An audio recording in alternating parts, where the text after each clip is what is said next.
All right, everyone, I'm going to go ahead and kick us off. Thank you so much for coming into our webinar today. My name is Kate Muckenthaler. I'm going to be kind of like your host. I am a member of the customer advocacy here at Trend Micro. So my job is to make sure our customers and partners are happy and healthy and have the information and resources that they need. That being said, following the webinar today, you should be receiving 2 emails. The first one is going to be a follow-up for marketing. We'll be sending out the recording as well as an FAQ for everyone in case you want to revisit this webinar or these resources that will be sent over to you. The other email you will be receiving is from the customer advocacy team. So you might see myself or my peers sending you an email directly after the webinar just to touch base and make sure you had everything that you needed. You have tons of resources as a Trend Micro customer, as a Trend Micro partner. So we want to make sure you have those available to you. If you don't quite know where to go, you can respond to that email and someone will be happy to help. A little bit of housekeeping. We are recording the webinar today. That's how we can send it out to you guys. So just be mindful of that. The chat is open. Feel free to have conversations. Feel free to say hi. If you have a question, please post it in the Q&A. I will be doing my best to go through the chat, but if you post a question, I will probably lose it. Whereas if you go to the Q&A, I will absolutely make sure it gets answered on the webinar today. Going over the information today, we have Gab from the threat research team. And then we also have Kush. He's a sales engineer out of the Northeast. These are 2 great resources that are going to talk to you about the history of the threat, what we know regarding the CVE, and then what you can do to protect yourselves and your environment from the CVE from being exploited. So lots of good information on the call. Once they get done with their presentation, we will jump through an FAQ and Q&A session for you guys. You're welcome to stay on through that. If you have any questions, again, post it in the Q&A and I promise we will get to it. That being said, I'm going to leave it to Kush and Gab to start presenting and get through the information you're all waiting on. And we hope you enjoy the webinar today. Thank you, Kate. That was awesome. So the webinar again is around the CVE 2023-23397, which is the Microsoft Outlook vulnerability that was released on Patch Tuesday last week, right?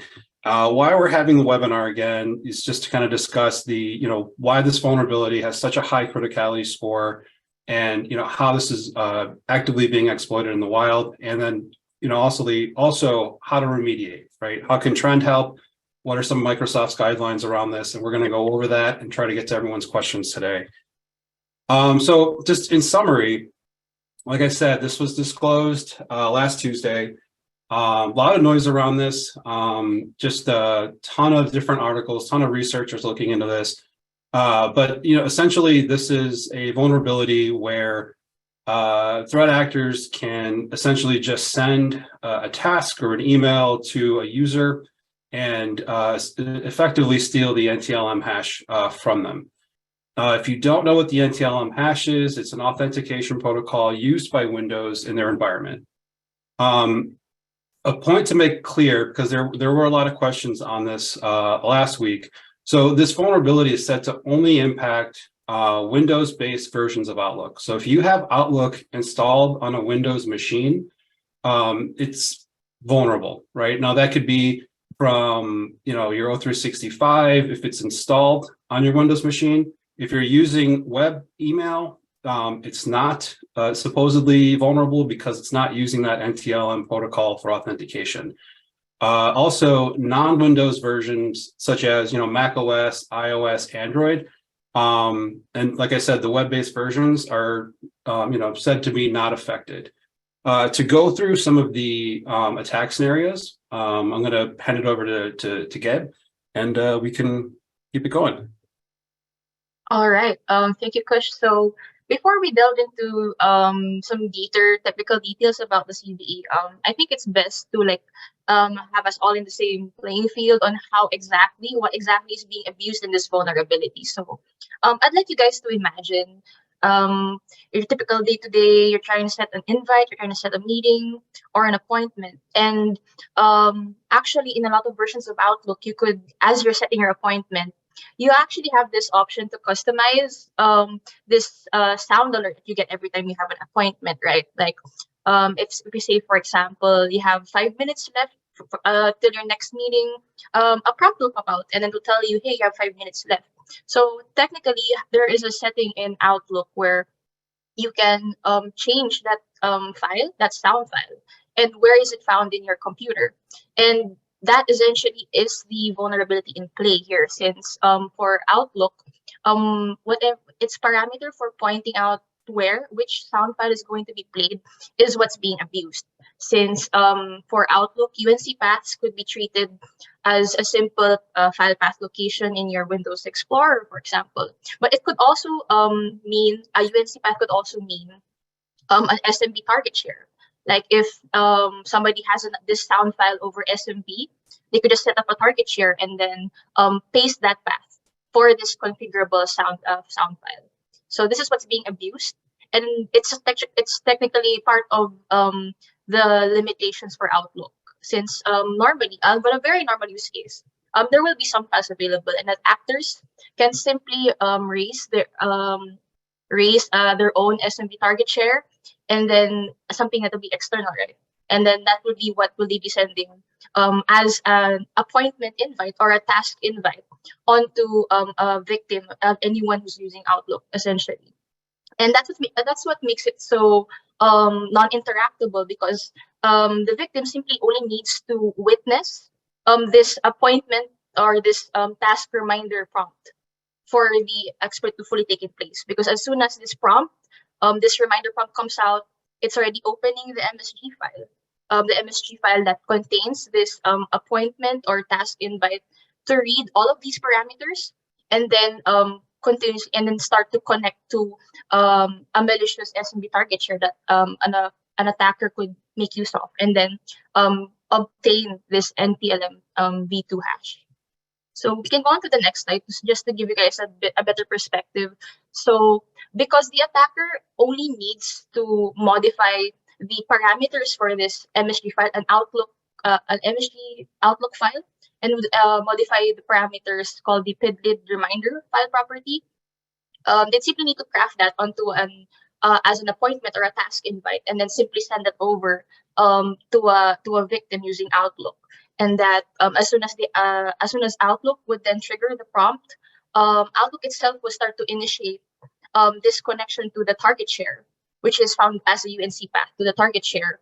And that attackers could simply then, as they connect to the SMB target share, that is when attackers could observe over the network what hashes are being generated. Because essentially, an NTLM, whenever a client and the server would connect over SMB, there would always be an initial handshake or a connection to make sure that, hey, we're going to be communicating for this part of the network. And then as this handshake is ongoing, that is where NTLM would be passed through, since NTLM is an authorization protocol.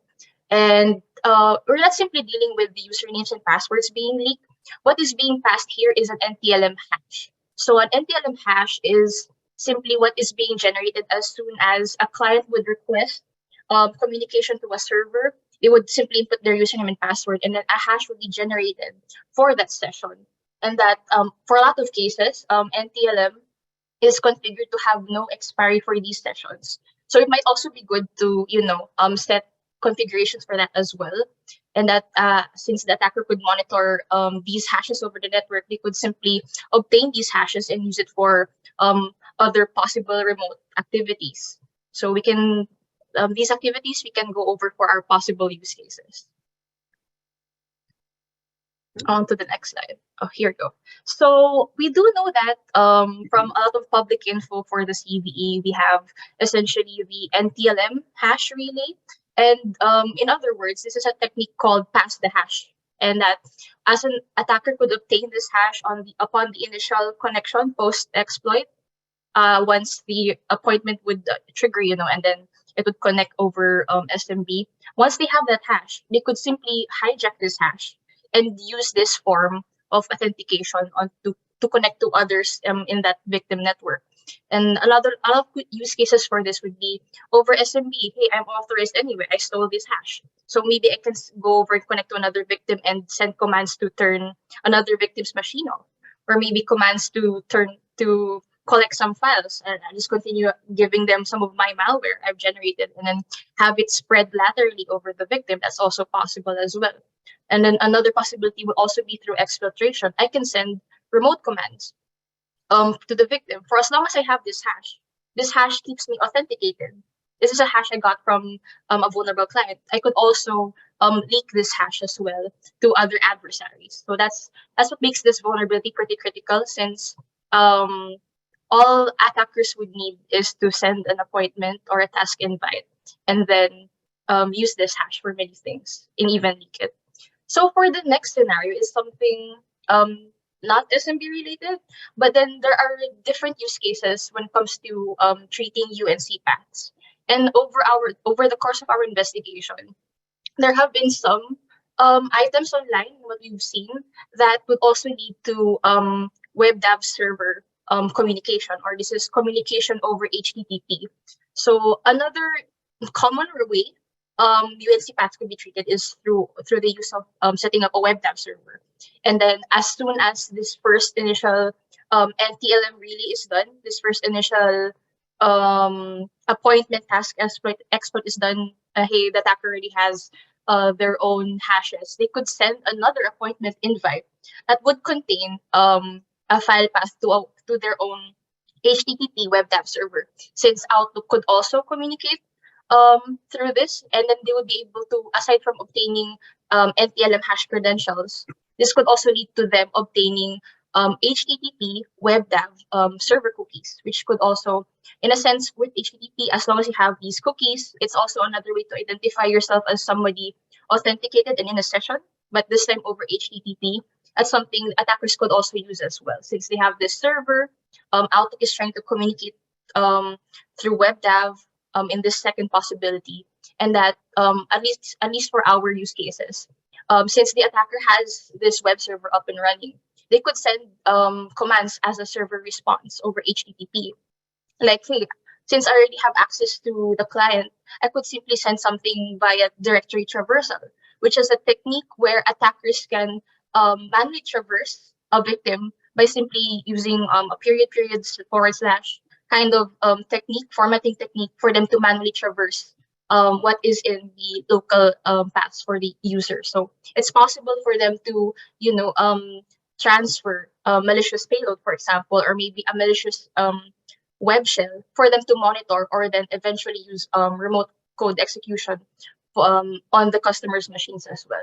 And since they do have information on the cookies that they've obtained, also known as the DAV set cookie value, they could also use these cookies to leak or to share as well with other adversaries. So that's one thing that's really critical when it comes to, credential dumping for a lot of attack scenarios as well. And I think it'll cover for our possible attack scenarios. If anyone has any questions, feel free to type it out, and we'll answer our best. Perfect. Thank you.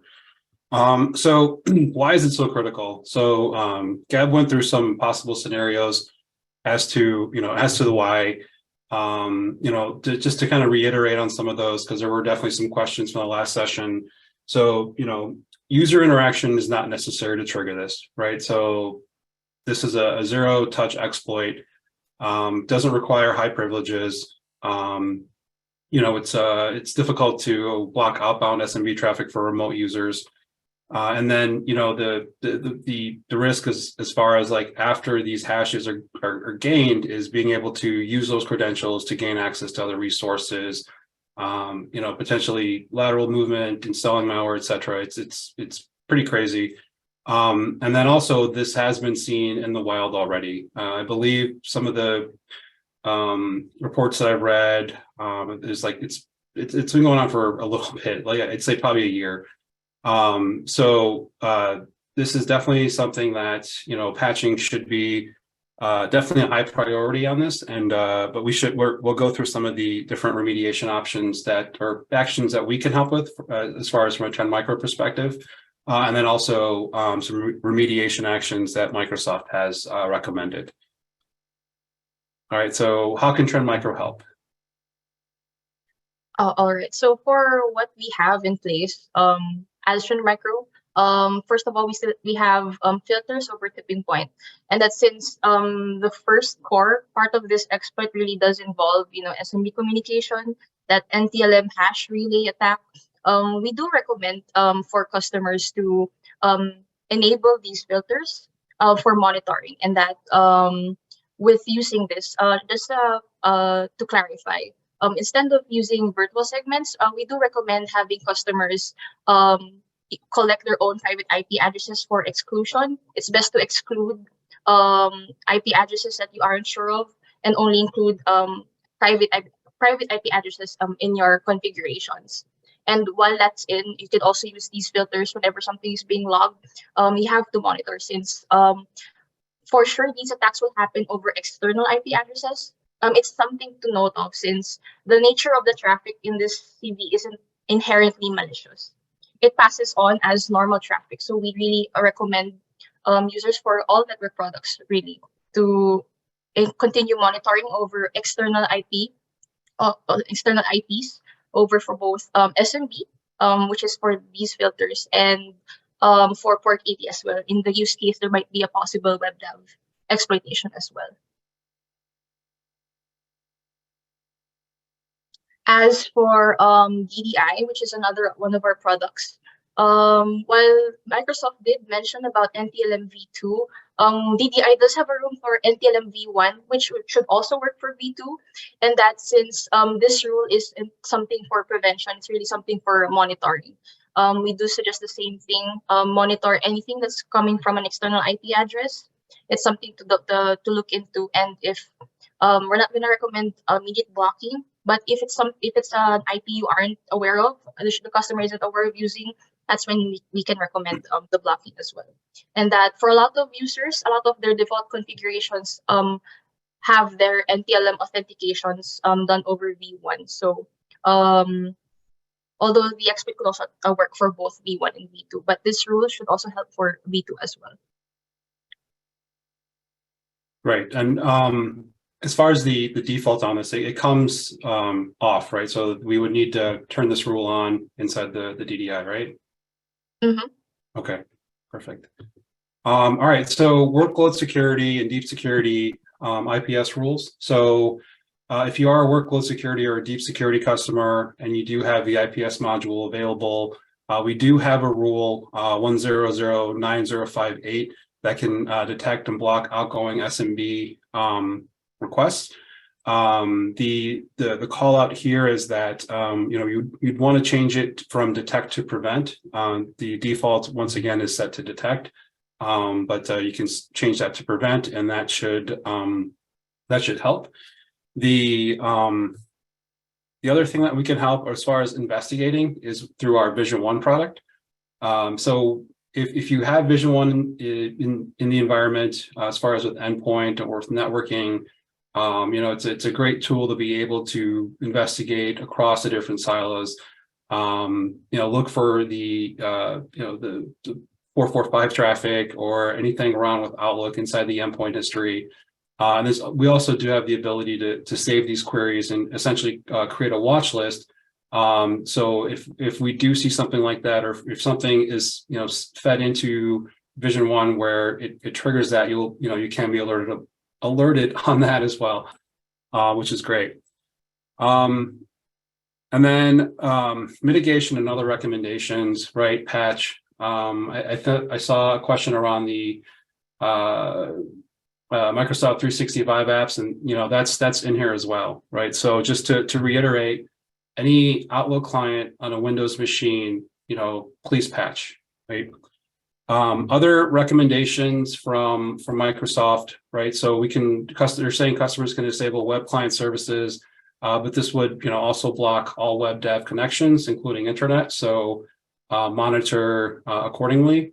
Adding users to the protected user security group, which can prevent the use of NTLM as an authentication mechanism. And once again, monitor accordingly, because it could potentially impact applications that rely on that.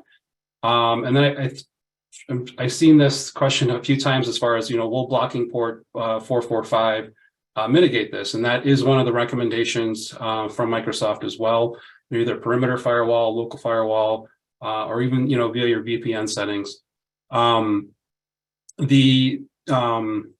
The challenge still being with the remote users that, don't have that functionality unless, you're forcing that traffic via the VPN, right? And then, yeah, for this part as well, Microsoft did provide something publicly upon the release of Patch Tuesday, upon the disclosure of the Patch Tuesday news, and that they did release a PowerShell script that should help scan anything existing in your systems that does, contain or has a readable UNC path. UNC path over the PID lid reminder file parameter. This is the vulnerable parameter in message files that attackers can use to connect to their own target shares. So at least by running the script, it should be able to output what is possibly vulnerable, possibly could be crafted in your systems, and to clean that right away. And then one other option, a recommendation as well, is to also enforce SMB signing. In a lot of cases, especially if it comes for internal to internal communication over the network, SMB signing should work, since it will force the server to double check if this client certificate is indeed a client or server are indeed of the same signage or have been part of this list of SMB signed hosts. So at least if an unknown client would try to connect or unknown server would try to connect, that should block the attack. So because they would only be able to entertain signed clients and servers.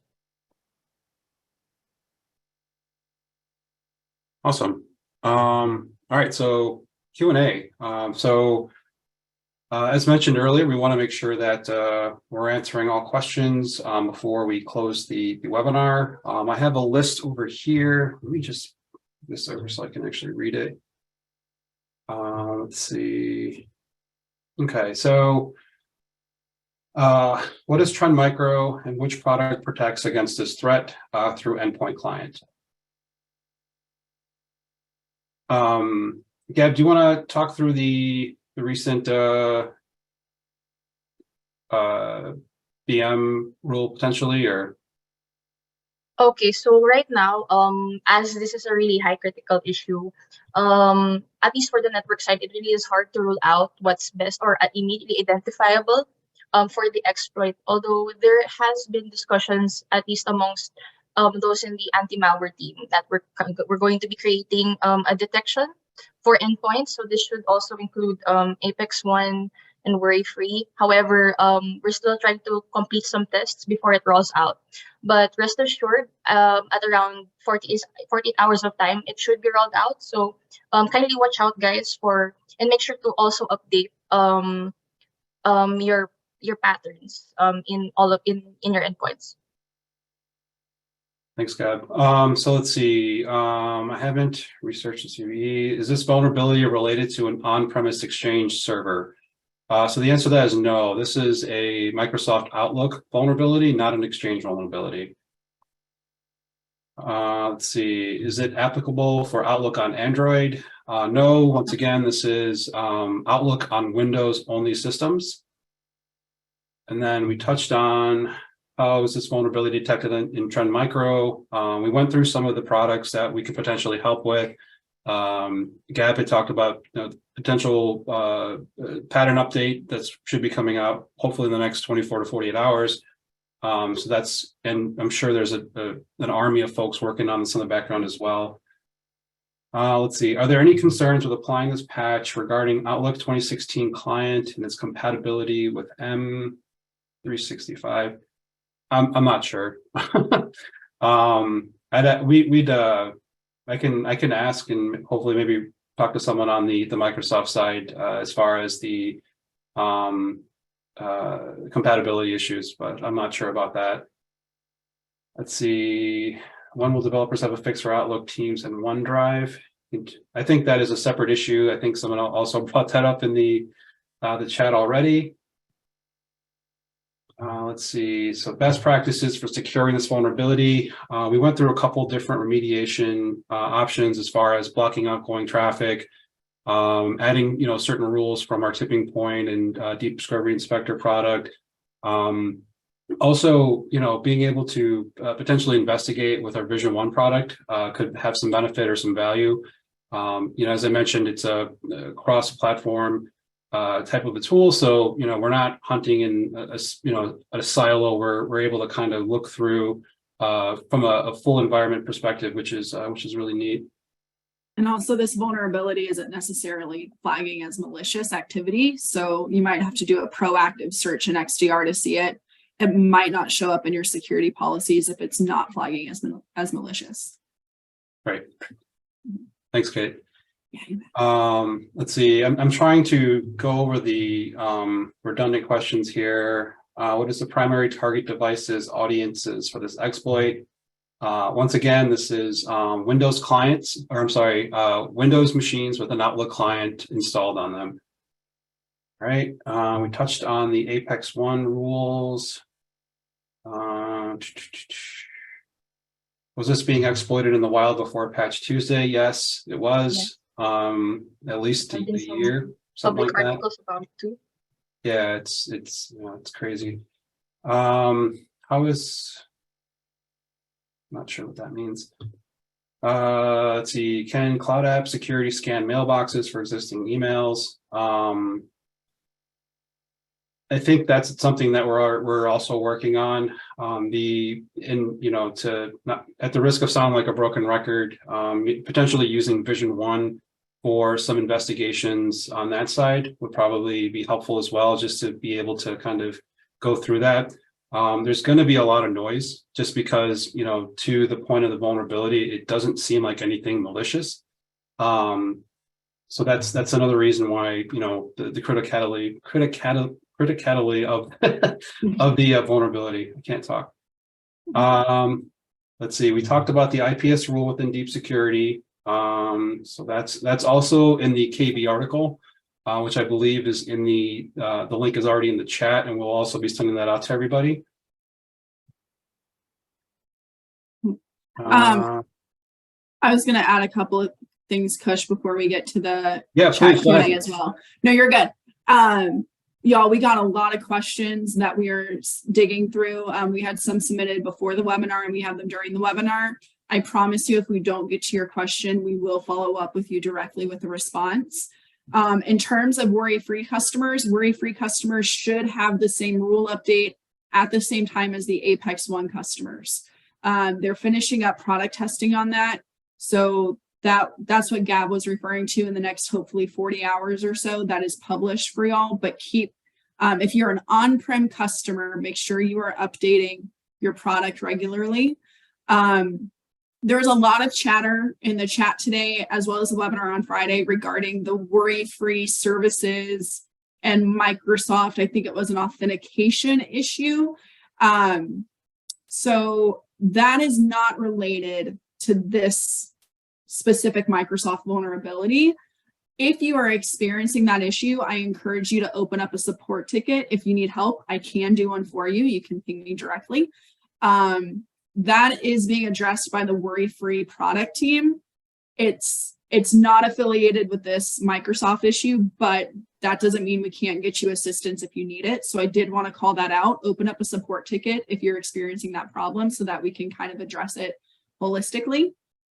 Kush, I'm going to get you back to your FAQ because I think that's what you're reading from. And then just to reiterate, sorry, one more thing, just to reiterate, we will publish the questions in the follow-up email with the recording. So I know a few of you are interested in the responses to the questions as a whole. When we answer them, we will follow up in that email with the information. So the recording will be sent out in a few hours. We have to clean it up and get it to a format that's publishable. So give us a little bit, but that will all be made available to you. And then also I'm going to send out the link to the KB article, which is where Trend Micro will publish updates accordingly as well. So I will post that in the Q&A section as well as the chat. And then it will also be provided to you in the follow-up email. So just want to make sure you guys have lots of resources coming your way after the call today. Kush, go ahead. Keep chugging along. Well, thanks, Kate. So as far as the questions that were sent in pre-chat, I think I've gone through most of them, minus the duplicates. I'm looking at some of the other questions in the Q&A. Look. I see a question here that's a bit different. So how about DNS filtering products that can block down malicious websites? Can this help? So I think I can answer this one live. Yeah. Is that unfortunately for a lot of, especially for the SMB use case, it doesn't work over DNS, so it's over SMB, so that might not be able to help. However, for the HTTP use case, it could be. However, we haven't done enough testing yet to see if an actual host, HTTP server host over the net, could be able to detect this, because as a UNC path, it would normally, for a normal use case, that is, it would be over an IP address. So for the meantime, there's nothing much we can do over DNS, as a lot of the traffic goes over a target share or over a very specific HTTP address. Awesome. We had a question about if Windows 11 is based on a Linux kernel, would that mean that Linux machines could be impacted as well? That's a good question. I'm not sure.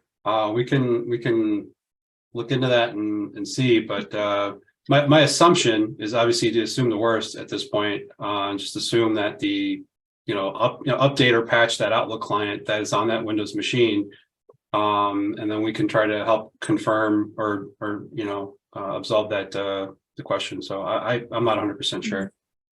The only thing I could supplement would be if you have workload security running on those Linux machines, that's a good baseline to start with. If you don't have any security product running on the Linux machines, let us know and we can help you out with that. But that Churn Micro product you're looking for is Churn Micro Cloud One workload security. That would be my recommendation. Right. Let's see. Any security patch or KBs available? Yeah. So on Microsoft Security Bulletin, I think you're answering it right now, Kate. Funny. I was going to post the link to the KB in that. Yeah, you can talk about it, but I'm going to post the link. Yeah, so there's a, under Microsoft's Bulletin on this, there's, I believe, 11 patches right now for the supported versions of Outlook. And you should be able to download it from there, from the Microsoft side. Is Trend Email Security currently blocking these attacks by default, or is there other steps required? That one kind of came up a bit. So I'm assuming the email security piece, not cloud app security, like the gateway email product. I'm assuming. Gab, do you want to take this one, or? Oh yeah, sure. So for the email security piece, currently there hasn't been anything in place to help immediately scan for especially the vulnerable PID-lid reminder file metadata over MSG files. However, I have been in comms with our teams in charge of the email module, and they're still working out a workaround for this. There's quite a few chatter around SMB. So if we block internet outgoing SMB for everyone everywhere, is it correct that we are safe? Or I heard that the vulnerability can also be abused via a web dev call as well as SMB. So anything else around the SMB piece you guys can expand on? Well, I think our most forefront recommendation for blocking TCP 445, the usual standard port for SMB, should be able to help. They should also be packed alongside, activities for monitoring external IP addresses. The one thing that's the most I can really highlight for this talk is to best monitor what is outgoing, and blocking may help. Yes, blocking will help, especially that. I think another question also was raised about the web dev side. So before the web dev connection will push through, the SMB connection still has to take place. So working most for 445 should be able to help, because blocking port 80 would basically cut you off from the internet. That'd be tough. Is this both NTLM and NTLM v2 exposed? Yes. Yes. Yes. Oh, here's a good one. Microsoft can't fix this question mark?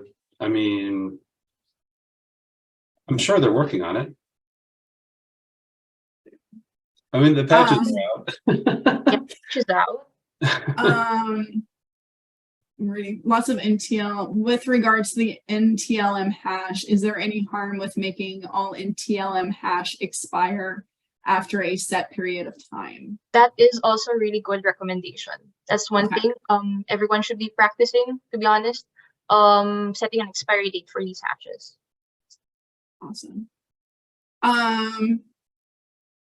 There's one. How do you know if you've been impacted by this vulnerability? Gab had mentioned this in the presentation, but there's a PowerShell script that Microsoft had sent out that you can run in the environment to see if there's anything. I think it's just to check to see if there's anything outgoing to a UNC path, I believe is how all calendar items in Outlook. The PS1 script will be scanning. And then I think there is an option in that PS1 script to immediately clean or delete these files. I think we can include this link maybe in our follow-up later. Yeah, and it's also in the KB as well, so it should be there. There's a question on how to enable watch list in Vision One by Greg Hart. I'm going to say if I was going to table any XDR Vision One questions because we can take those. I mean, just unless you want to talk about it. Really quick. Just real high level. So when you're in the search function, here, let me just log into my portal here. Lots of questions, you guys. We still have plenty of time for questions, and I'm kind of digging through them. And I promise we will answer as much as possible. So if we're we're in the search underneath the XDR applet here, search. And then you can look at your saved queries here, right? So, this is the search that we did. So if we just take that, I'll just kind of go through the whole process, right? So from the search method, we want to go to endpoint activity data, and then we're going to go put this in, and then we can hit search. I don't think I have anything in here for me, but if you want to save this query and put it in the watch list, so you hit the save icon here, and then we'll just put this to save. And then inside of the saved queries here, you would go in here, and then you can turn the watch list on from there. So hope that helps. For those of you that are on WorryFree asking about XDR, WorryFree does have XDR built into it. It is not Vision One. It is a separate piece. You should have some level of visibility with that WorryFree XDR. I'm more familiar with Vision One. So if you are a WorryFree customer who either has XDR or is interested in XDR and maybe needs some help, when your customer advocacy team reaches out, I would work with them on that, just because I can't provide a specific answer on the call. My WorryFree knowledge in that capacity is a little limited, so I apologize, but we will get you some help. Someone asked for the Vision One search Kush in the chat. Okay. Well. We're only available with XDR license.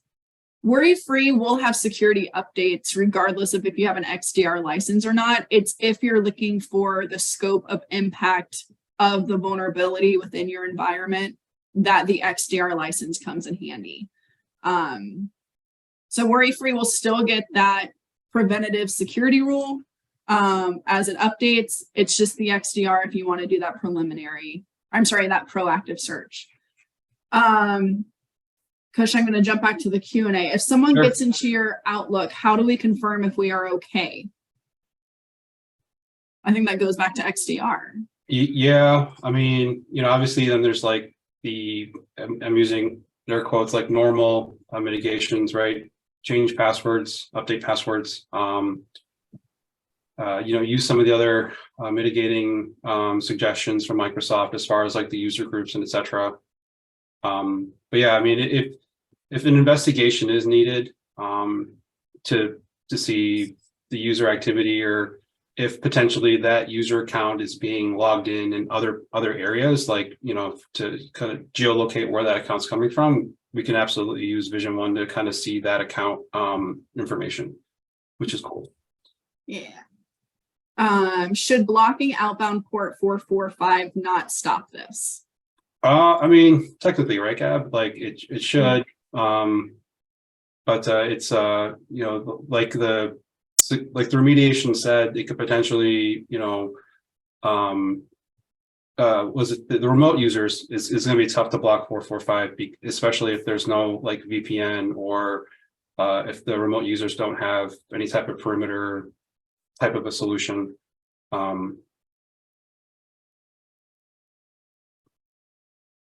Yeah. It's also something to highlight that if you're going to attempt at blocking port 445 for this, customers should be aware of what IPs that they already have in perimeter. That should at least help, you know, filter out which is for sure communication between your machines and something that is communication outgoing to something unfamiliar. Okay. All right, next question. Sorry, y'all. Juggling a lot of questions. If we are not using custom sounds and default sounds, does that mean the endpoint is safe? I'm assuming it's on the appointment side when it, you know what I mean? Mm-hmm. Yeah. You can double check that. Yep. Okay. We'll have to come back on that one. Yep. Is older Outlook affected, such as Outlook 2010? KB and other resource only listed supported Outlook, not older. That's another good question. I'm not sure. I would operate on the assumption yes. Oh, okay. You're good, Eric. I would operate on the assumption yes, but that would probably be something for Microsoft to confirm. Right. I don't know if we can confirm that.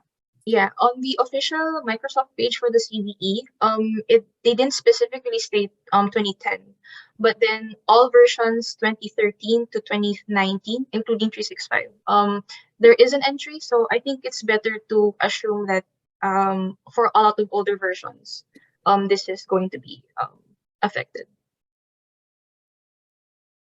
Okay. We did that one. We did that one. If we're okay, so are Google email users impacted? Maybe they use Outlook via SMTP or IMAP to Google and Outlook. The attacker has to use Outlook, has to use Microsoft for it. So I think if it's an appointment, I don't think there is a form of appointment or tasks over Google. I don't think there is. Although, correct me if I'm wrong though, but no, that has to come from Outlook. Yeah, I think you're right. Plus, I haven't really played with Google Mail in a really long time, so it's been a minute. If a user has MFA turned on, does this issue bypass the MS Authenticator app? Well, the MFA isn't triggered when that request comes in, right? So it's not going to ask for that code as the email, the task comes in. It's kind of a behind the scenes authentication, kind of a behind the scenes authentication thing. So having MFA on is a good thing. If they were able to get the hash and try to to log in, and you do have MFA enabled, that could be a deterrent. I think we answered this one. Oh, I'm sorry, Kush, are you done? I was going to say my daughter's going to be screaming in a second, so I'm going to apologize in advance for that. That's fine. Coming back to NTLM, just to make sure we covered it, can the authentication of NTLM be controlled by IIS configurations? This I haven't double checked, but it should be. It should be over IIS. Maybe we confirm that and get that. Yeah, we can confirm that. Yeah. Okay. So a couple of questions around phishing. Can you specify again where the initial breach is from? Is it a phishing email, or is it just taking advantage of the vulnerability itself? Well, with the nature of a phishing email, normally in the context of a phishing email, a phishing attack, you'd have to post to someone. So to a degree, yeah, but at the same time, this is the vulnerability stems from an Outlook calendar item. So this is either an appointment or a task. So it's not something you can immediately, block. I mean, identify as phishing. But it is possible, yeah. It can come as a phishing email, or it can come as an email of someone posing as another person. Yeah, I think the main thing, based on what I know, and correct me if I'm wrong, this vulnerability does not need user interaction to cause a breach. So a phishing email, while always a risk, is not necessary for this vulnerability to cause a breach in your environment. It can be completely correct, not interacted with on the user side. So if you're looking at this vulnerability from the perspective of a phishing email, while that is one part of it, it is not why this vulnerability is so critical. It's because users do not have to click on anything or interact with anything to cause a breach like they would with a phishing email. There are some questions that I'm going to skip towards the end because they're a little more concept based. So forgive me if I'm jumping around, but can we do a message trace for the inbound message? I don't know if there's really, going back to that phishing email thing, an inbound message isn't necessary. So I'm not sure what you would do a trace for. Is that correct?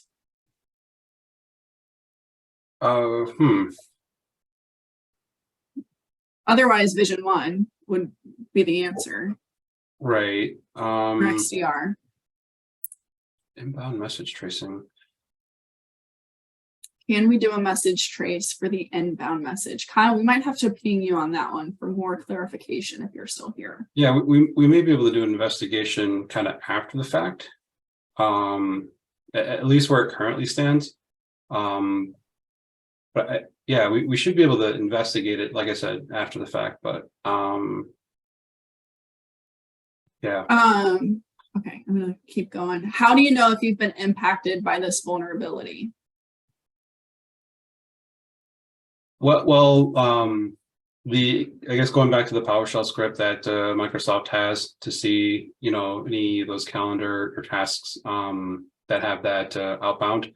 So you can check that way as well, and that is also in the KB article and also in the security bulletin for with Microsoft. There's a few questions around the Microsoft patch itself. There is a patch available now, isn't there? There's 11 patches. 11 patches. That's right. You had that pulled up in your presentation. Yeah. So it's for the different versions that are supported. Even like the the Office 365 apps, there's a patch for those as well. So just to reiterate, anything locally installed on a Windows device should be patched. There's a few questions around WorryFree Services. WorryFree Services, again, once the products themselves are updated with the security rule, WorryFree Services is a part of that. So that is specific to WorryFree. There were some questions about the authentication issue. Again, that is unrelated to this Microsoft vulnerability. If you are experiencing issues though, because that has come up a couple of times, do a support case. I am tracking those and I am in communication with the WorryFree product team regarding that issue. So please, best ways to do a support case. But when customer advocacy follows up with you following this webinar, if you need further help with that issue, they can happily direct you to some resources. That didn't sound like your daughter, Kush. That sounded like your dog. It's just a zoo in here. Just a giant zoo. That's fine. Just background noise. Does the security update released by Microsoft for the various Outlook versions fix the issue and take care of the vulnerability? So I guess how much, thanks, Don. So how much confidence do we have in the security update, I guess? I mean, I think there's internal testing going on now here at Trend around that. So as that information gets updated, we'll be hopefully posting that into the KB as well. But I mean, that's coming straight from Microsoft, right? This high priority patch, please patch. Yeah, I think that's the best thing. And then use XDR to again verify the extent of if you've been breached. Lots of questions regarding the script. Are we publishing the PowerShell script? It's published. So it's where can they find it? It's on the KB, and it's also in the security bulletin. Here, I'll put the KB in the chat right now, just so everyone has it. If I can find it. Did I move it? Of course I moved it. That would be too easy. Where'd it go? And just to call out, yes, you will receive documentation following this webinar that will be included with the follow-up. So you guys will have access to that. I'm just going to go through. Also, the Vision 1 query was asked for as well, Kush. Okay. I will copy that in a second. So the query is also in the KB. So if you just follow the KB, it'll have the query. It'll also have the link to the PowerShell script and also the Microsoft Security Bulletin.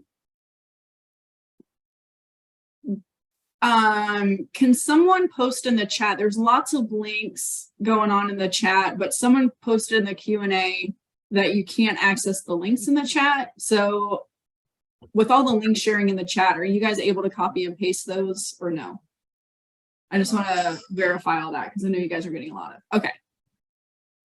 Okay, cool, awesome. Just want to make sure.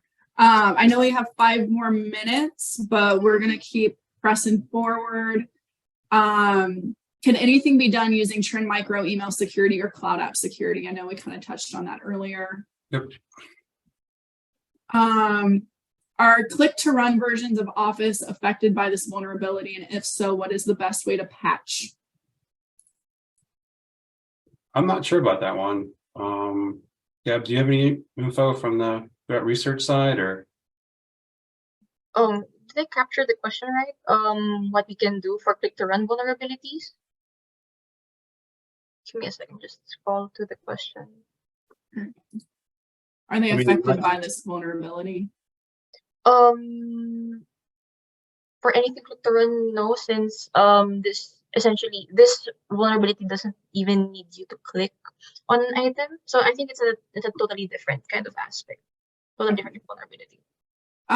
We've been thinking about disabling NTLM for a while now. If we disable it in our environment, will it prevent this attack? Regurgitating. I'd say yes, but just be cognizant of what other functionality is using NTLM potentially internally. You may not want to burn the house down to kill a spider, right? Speak for yourself, Kush. Again, I think we've answered these. Just to make sure they're addressed.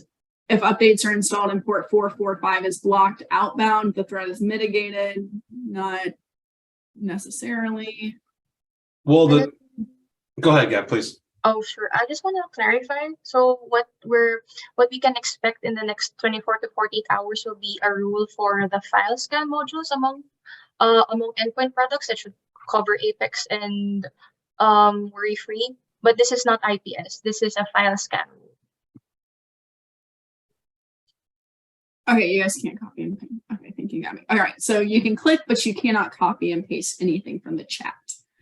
Let me get with marketing, and when we provide we can run the chat transcription, and we will provide links in our marketing follow-up with the recording for y'all so that you make sure you have that. So sorry, that's so weird you can't copy and paste, but we'll make sure you have them. Sorry, so many questions. Can the hash be used to bypass authentication to connect to AAD? I guess depending on the user's privileges, right? Yeah. Because this authentication, if AAD needs, and if your AAD needs NTLM, then yes. Can a stolen NTLM hash from this vulnerability be used to authentication to Microsoft 365? If so, would that be an interactive or non-interactive login?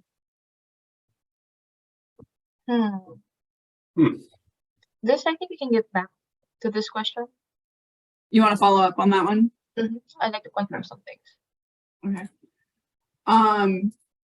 If we patch M365 apps, would we still need to block SMB 445 externally? So, I mean, the 365 apps, it's if they're locally installed, you're going to want to patch them. And it's, as of right now, yes, if you do have a perimeter defense where you can block that outgoing, I would recommend that as well. Cool. How are y'all doing on time, by the way? I'm happy to keep going. I'm okay. You're good? Okay. Yeah, all good here. Awesome. Is the vulnerability impacting the web-based version of Outlook or desktop app, or both? The desktop version, not the web-based version. So if they're using like a browser to log into it, it's a different authentication protocol versus having it on like, the Windows locally as a client. So that's the distinction. I think this is the same question, but I don't know acronyms well enough. Is Outlook for 365 MSO affected?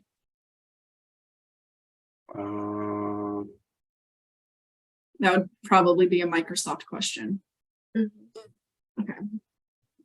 Yeah, we'll have to go. The KB should. All right, just to be clear, if any appointment makes its way to the Outlook client via Gmail, Yahoo, Pop, or IMAP, it's vulnerable, correct? Or not correct? I can clarify that. It's not going to be vulnerable because the parameter for these appointment or task items over Outlook is specifically for Microsoft under their messaging API system. So if it's coming from Google or Yahoo, they don't have these the same parameters for it. Cool. Jesse, I see your chats, your questions. I got your email though, so I'm gonna dismiss your chats because they look like a one-on-one conversation. So I'll just email you. Does Trent have the link to the official Microsoft patch? We will provide that. I'm only seeing 2013, not 2016, 2019. So we'll make sure we get you the updated link in the follow-up email. Yep, what, Kush? It's in the KB. Like okay, gotcha. It's already published. There. If you scroll down, the patches are like towards the bottom of the bulletin. Awesome. Okay, so that's included. And then the search string for version 1 is also in the KB. It's also in the KB. Okay, yep. We got that. Love that KB. Again, that KB article will be provided to you. Absolutely. We are probably going to, in the most lovingly way possible, spam you with that KB article link. So you will have access to it. The 32-bit or 64-bit question, both. They're both vulnerable. Looking at the patches, you'll see there's patches for both the 64 and 32-bit versions. I'm looking through the questions, y'all, so bear with me. Some of these are duplicates. We have SAS alerts monitoring suspicious activity for Outlook. Will this identify use of this exploit? What is the most efficient way to check across a large number of tenants? I'm assuming this is an MSP question. Yeah, I'm not sure.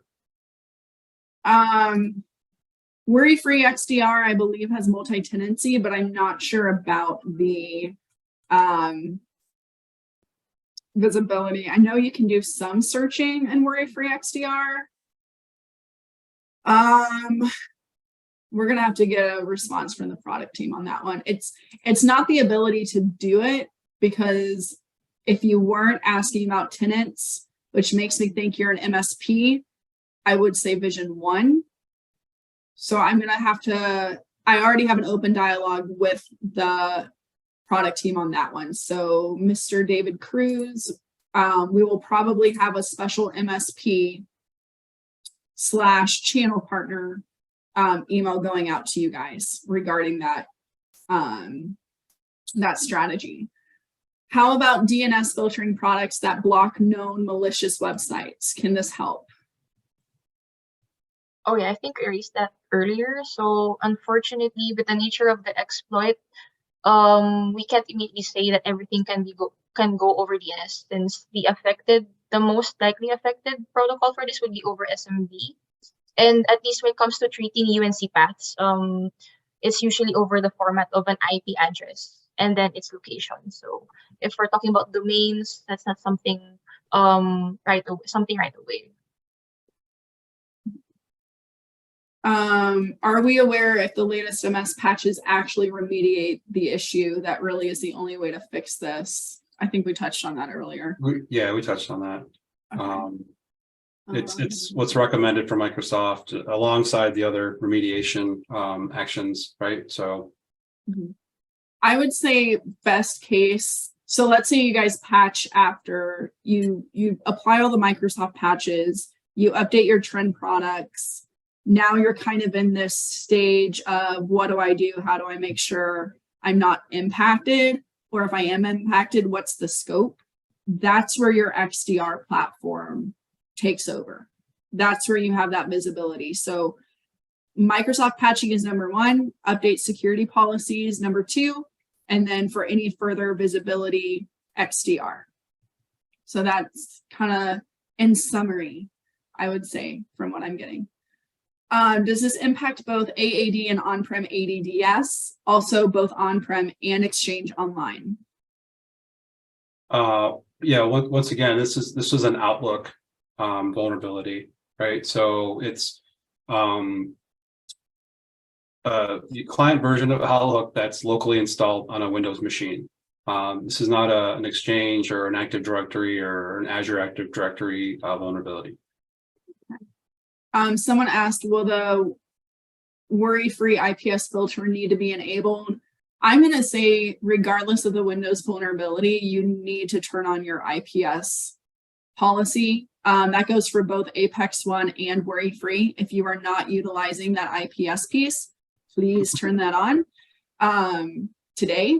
Regardless, if you need help with that, again, customer advocacy is reaching out following the webinar. They can do a best practice call with you and help you get that turned on. Does having MFA enabled offer any extra protection? I mean, I think we kind of covered this, but the hash could potentially still get stolen or grabbed. The MFA will come into play when they're trying to use it in a system that has it enabled. Yep. So definitely enable it if you have it. Sorry, I know some of these are redundant. No, it's cool. That was answered. I'm just glad that we're able to get to the questions and, hopefully ease some minds. Does anyone have a question that we haven't covered? IPS rule is coming to Apex One SaaS soon. So the IPS rule specific to the Microsoft vulnerability will be published soon. It's still going through product testing, but it should be published soon. If you're asking in general, is there an IPS rule or an IPS policy available on Apex One? Yes, there is. Again, if you don't have it configured, please turn it on. And if you need help, all trend customers are entitled to a best practice call. Sorry, Kush. Yeah, no, just a point of clarification, right? So the IPS module you can enable. The rule specifically for this is still being worked on. Yes. Right? Yes. Exactly. Okay. Yeah, I just want to, if you don't have it turned on at all, please turn it on. That would be at the very least, advantageous. at least in detect mode initially, right? But yes, it's a huge differentiator between us and everyone else. Looking through the questions, y'all, I'm not seeing anything that we haven't touched on. A lot of these kind of fall under the same category. If you want your question specifically answered, go to the, I'm watching the chat right now. Raise your hand or post it in the Q&A. You're very welcome, Ken. This is a good one. Apex One on-prem firewall feature can easily block 445 to the outside. Well, once again, there internally, if there's some functionality that needs that, then because it's a host-based firewall, right? So just be mindful of other apps potentially breaking if that is blocked from a host perspective. Yeah. Or Gab, if you can, if you have anything on that, because I'm not 100% sure. Like generally, at least with my customers, the host-based firewall is used only in like very niche cases. At least for this case, I think it can work. Okay. On on-prem firewall, yeah. Here's a good one that I missed. How long was this threat out in the wild being exploited before Microsoft rang the warning bells? And what are the metrics with Trend Micro watching this? I don't know if we can answer to the Trend Micro watching this situation. Eric, I'll come back to you in 1 second, but how long was the threat out in the wild before Microsoft? Wasn't it on the last patch, so a week?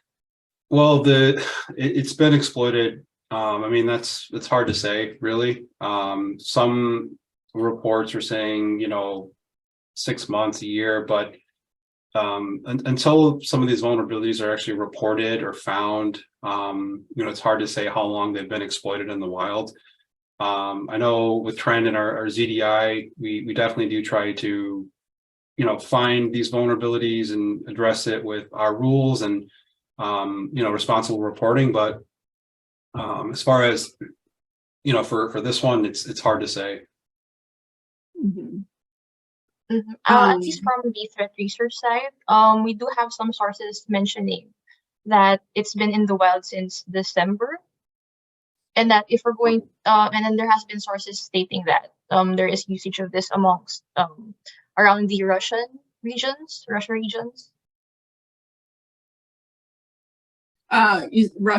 is the main. Someone asked about geo-blocking. I didn't know if we had anything about the specific geography of which threat actors are using this the most. Oh, this is all we have for the meantime. Yeah. I mean, it's gonna be hard to geo-block this one, I think. Yeah, anyone can take advantage of it. I don't think they're some of the bug bounty groups. So if you don't know about 0 Day Initiative, I would follow them for updates as well. I haven't heard of any specific group specifically using this vulnerability, but now that it's out there, it's more inclined to be used. So we'll have to just keep an eye out, I guess, in that regard. Someone missed the answer about the email gateway security. So the email security, just to reiterate on the cloud app security and email security side, it doesn't sound like there's really too much to be done on the products, correct?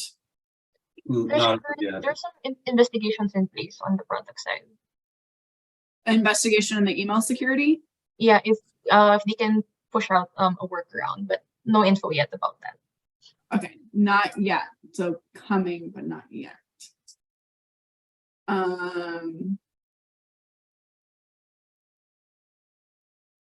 The rule, so best practice for IPS rules customers, if you have the policy turned on, you should have the rules engaged once it's published. So specific to this Microsoft vulnerability, it hasn't been published yet pending product testing. It will be out very soon, but we're still doing public product testing.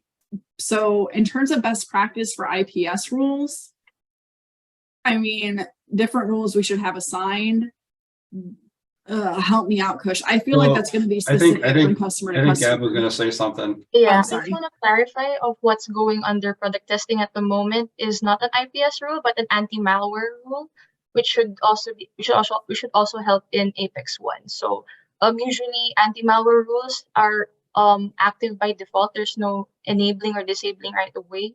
So for as long as you're able to download your latest updates amongst your endpoint products, it should you should be able to be protected. Right. And If then y'all,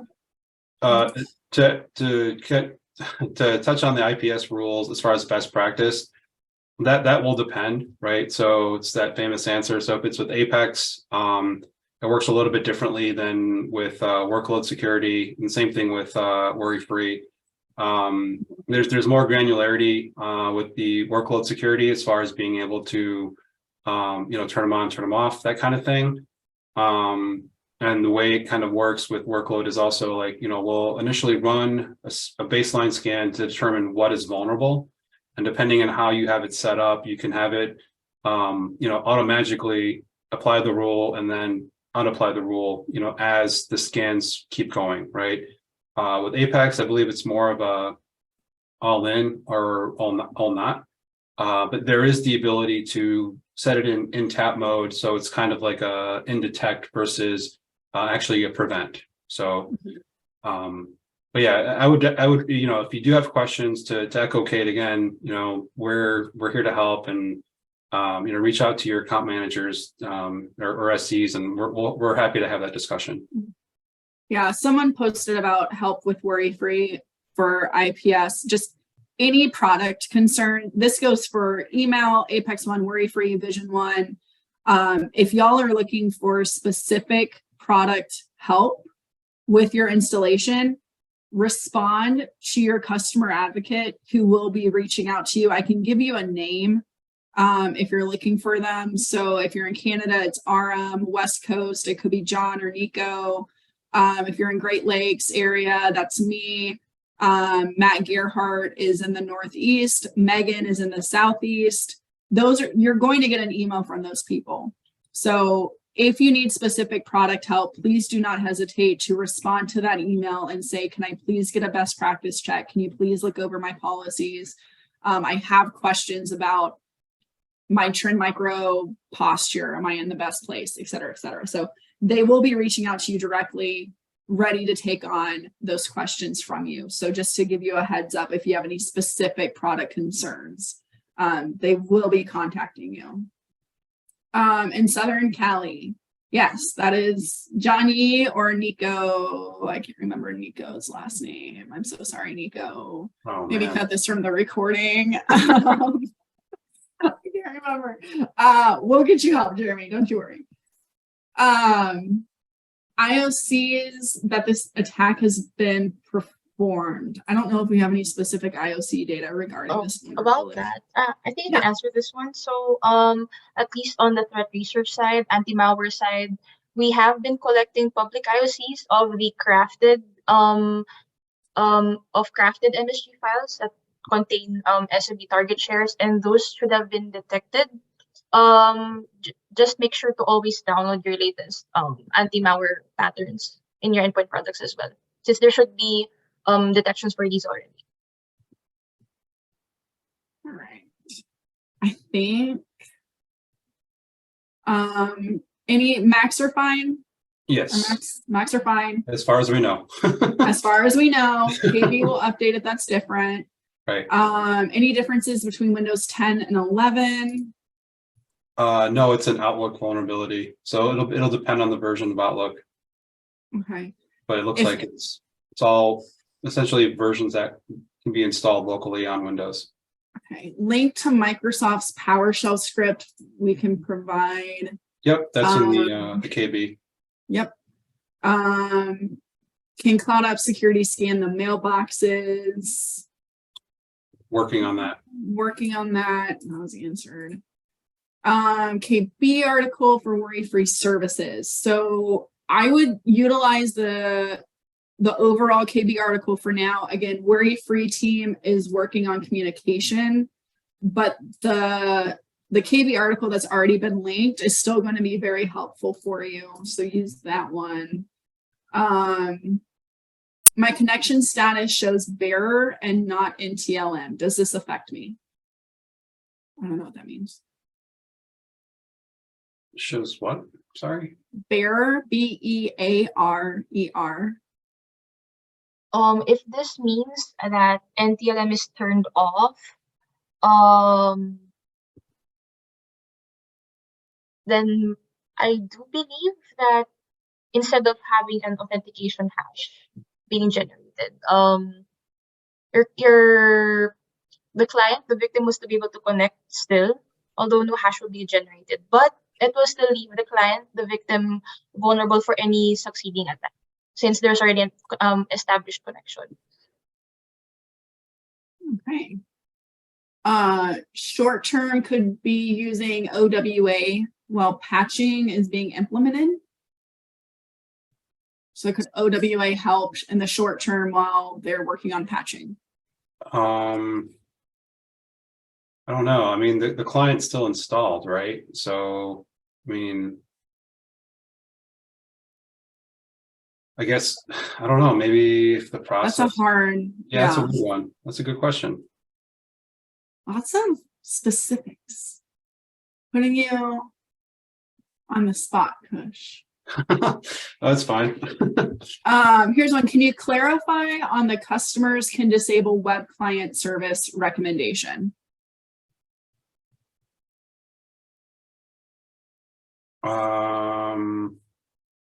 Disable web client service. Did we recommend that? Oh, yes, that was one of the Microsoft remediation actions that they put in. Okay, gotcha. So that was a Microsoft thing. Yes. There's a comment in the chat about a threat assessment document. Typically, when we launch threat assessments, it will be integrated into the Vision One console for you to use. If you're not a Vision One customer or don't have access to Vision One, those will most likely be emailed out to you when it's published. I don't think we have a true threat assessment at this time, apart from like a XDR search, like you would do it yourself. I have requested that, so product team might be working on that. If you need, again, if you need specific help with your environment and maybe, you know, if you want to do a threat assessment, I'm more than happy to give you a Vision One trial key for you to use, and we can use that as a threat assessment. That is absolutely on the table. So even if, you know, we've mentioned a lot about Vision One, if you don't have access to Vision One, that is okay. We can get you a trial key in like 2 seconds. So we can just use that as a threat assessment in the meantime. If you feel like you need to, if you want that safety check, we can absolutely provide that for you. Some questions around Intune. Where did it go? So Intune's the mobile device management, correct?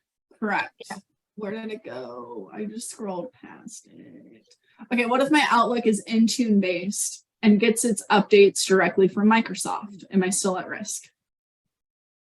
So is the Outlook installed on a mobile device? It's kind of sounds like yes. Are they using That's what that? I interpreted that to mean. Well, the like the Android and iOS versions of Outlook are at this point safe, or at least as far as we know. So yeah. I think that should be fine. Okay.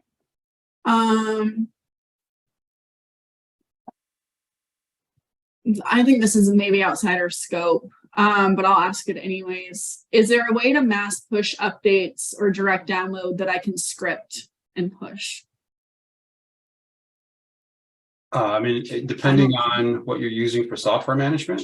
Yeah, I don't think that's specific to Vision One, or I'm sorry, to Trim Micro. I mean, potentially. We'll have to double check. So I know we do have the ability inside the playbooks to run patches. But I don't know if we've tested it with the Outlook patch. It's generally has been around more on the operating system side. Yeah. So we'll have to confirm if we can actually do that with the Outlook patch. If we can do it through Trend Microvision one, that would be a nice to have, but I wouldn't necessarily say it's within the Trend Micro scope per se, if that makes sense. You might have like a patch management software instead. Right. Is a Google Mail user leveraging Outlook to view their mail via IMAP exposed to this vulnerability? Other words, can an Outlook user send a compromised invite, pass it through Gmail, and have it manifest within Outlook displaying Gmail content? Wow, dang, Daniel, that is probably worst case scenario. Did that make sense to you? Oh yeah, although I think this was also addressed, a similar question was addressed earlier. So if it passes through Google, essentially it will be converted to a Google email item, right? So it loses the parameters necessary or is part of the vulnerable parameters for Outlook. So it will be lost in translation, basically. Cool.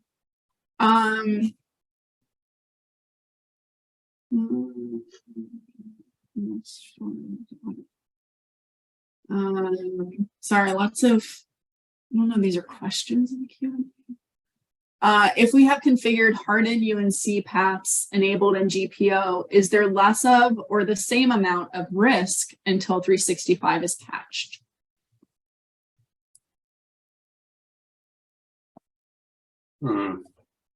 That's kind of an ambiguous question. Like, how do you measure risk? And what's your acceptable amount of risk? Who am I to say?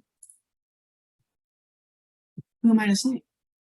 If my understanding is correct here, at least with the usage of GPOs, the group policies, if you mean by monitoring or blocking anything that has an exact format for an UNC path, that should help. It should decrease the risk. That is true. Although it is to note that when we say UNC paths, that could be a lot of things. So you could also be potentially blocking anything that is legitimate as well. So it's still best to monitor what is being blocked with using this GPO. Okay. I heard this too, and I think we talked about it. Sorry, y'all. If my brain's turning to mush, I can't imagine. Y'all, there are some reports that system patched with Microsoft 2023-03 patches is still vulnerable. Can you confirm whether this is true? That kind of goes back to the how much do you trust the Microsoft patches? Well, yeah, and depending on the researchers actually doing the testing. So as far as a trend answer to that, like I believe we're still doing our own internal testing to determine that. As far as other sources that may have tried it and the vulnerability is still there, it'd be interesting to know, how the environments were set up before us being able to say yes or no, right? That's very very corporate answer, but yeah, it's hard to say. Okay, almost done, y'all. How to recover vulnerable Outlook if the same is not working? I don't know.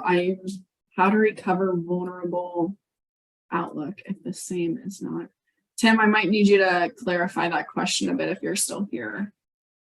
How to recover what? How to recover vulnerable Outlook if the same is not working. I might have to ping you on that one, Tim, and get some clarification. I think I know what you mean, but I probably should have come to that question 20 minutes ago while my brain is still fresh. So I might have to, I'll email you on that one, Tim. There's an MSP question. We deployed Trend Micro MSP WorryFree to a client. Do I inquire if we can carry out an assessment for their N365? Again, that's going to come from the product team. I'm asking them for resources specific to MSPs and WorryFree users. So hang tight, and that should be emailed out to you. Again, you're going to get an email from customer advocacy. So that's a person like me. And you can always check with them on specifics on what resources you need.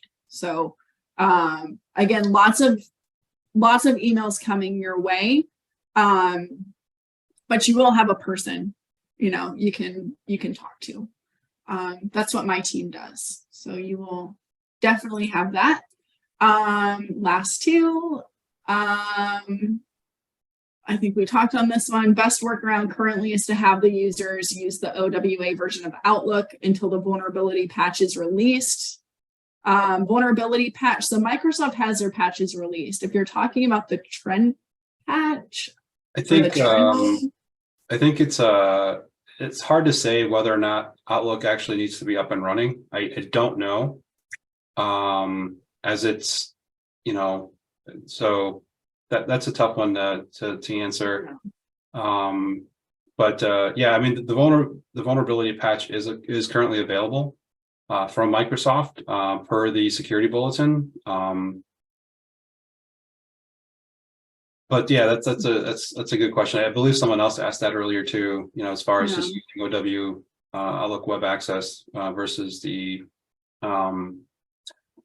local client, because the Web Access version doesn't have that same authentication protocol like the NTLM being used. So as far as we know, it's safe. But if Outlook is already installed, I guess we need to kind of figure out whether or not, you know, if the client actually needs to be running or if it just needs to hit that mailbox, right? I'm assuming that Outlook needs to be running because it is an Outlook. It's an Outlook vulnerability, but so if there's no Outlook, there's no vulnerability. Yeah. So we'll have to get back to you on that one. It's a great question though. Okay. Last question. Last technical question, I should say. Does this affect the O365 click once installed version of Outlook? We answered that one earlier. I know. Yep. Okay, cool. Oh, another one came in. Is there a way to? Yes. Okay. So these last two are for me. I can answer questions now. Woo! Technically, y'all go on break. You're good, I think, unless someone else comes in. So question, how soon should we be seeing the emails from customer advocacy reps? So within the next couple of hours, if you are on this call right now and you want to be reached out to sooner than by the time marketing can process this data, get it over to people, and then we have to manually send out emails, please, what just happened? Oh, you stopped sharing your screen. Yep, okay. Sorry. I was like, everything just moved. Please like raise your hand in the chat or post something in the chat. Ken, I wrote your name down so we can reach out to you sooner. But if you want to raise your hand, I will notate it so that you get moved to the front of the line. Otherwise, I would say hopefully, well, it's 3:30 Central Time. I would say either by end of day today or first thing in the morning, you should have emails in your inbox. But again, if you throw something in the chat, I will write your name down. I don't see anyone taking me up on that. So I'm assuming tomorrow morning is soon enough. So awesome.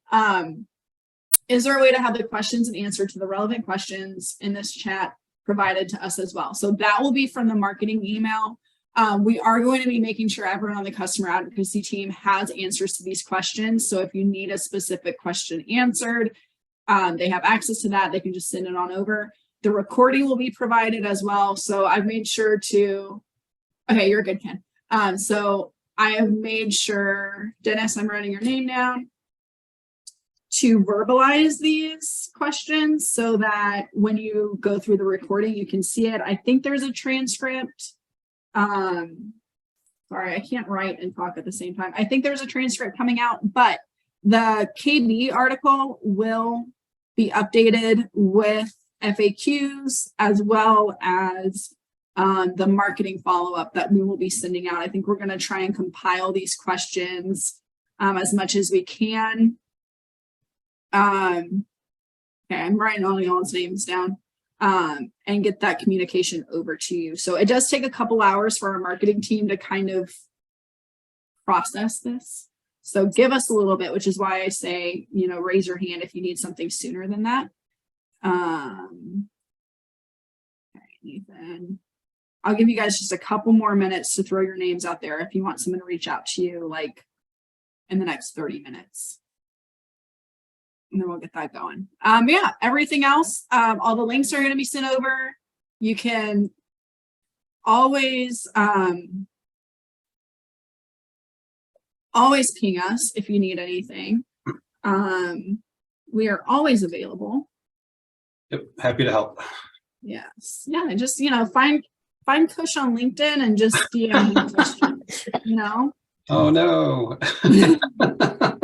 Suddenly Kush is the most popular person on LinkedIn. Oh no.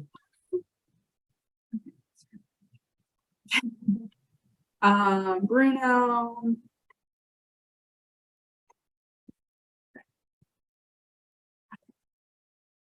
Awesome. Lots of requests for the IPS best practice call, which I highly recommend if you guys are not taking advantage of that. That is one of the best things that you all can do with your trend products. Yes. Not just for this vulnerability, but in general. It's a huge differentiator. Absolutely. Yeah, absolutely. Absolutely. If you ever see an invite for trend with like IPS IDS or like 0-day initiative, that is a great learning opportunity. Lots of opportunities for those webinars.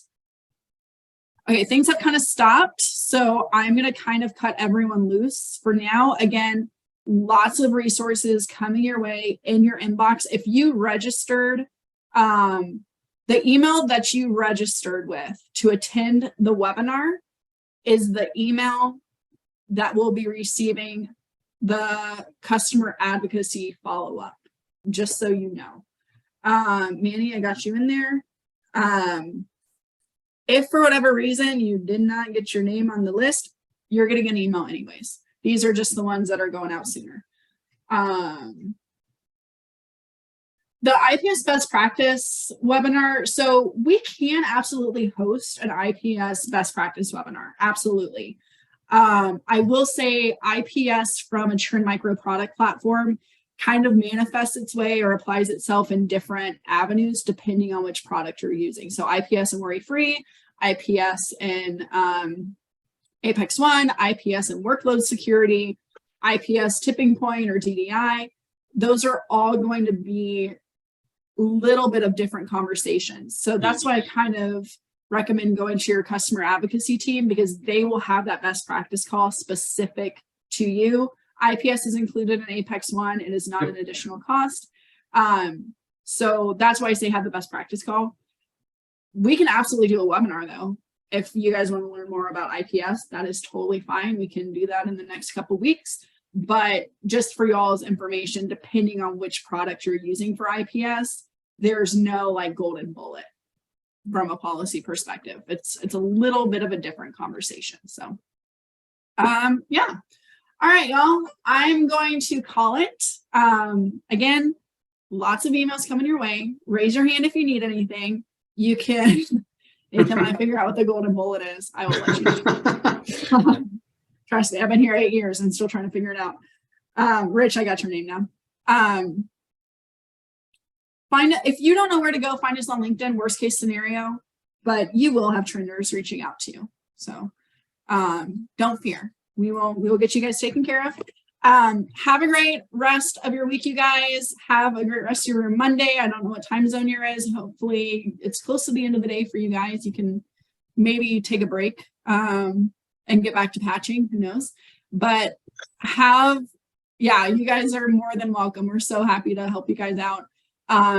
Again, just raise your hand if you have any concerns or any questions. That's the biggest thing. Don't stay quiet if you need help. Don't be shy. Yeah, don't be shy. We are not shy people here. No. We've seen it all. So yeah, no breaks until patches are done. Absolutely. Hey, we don't sleep till y'all do. I feel you.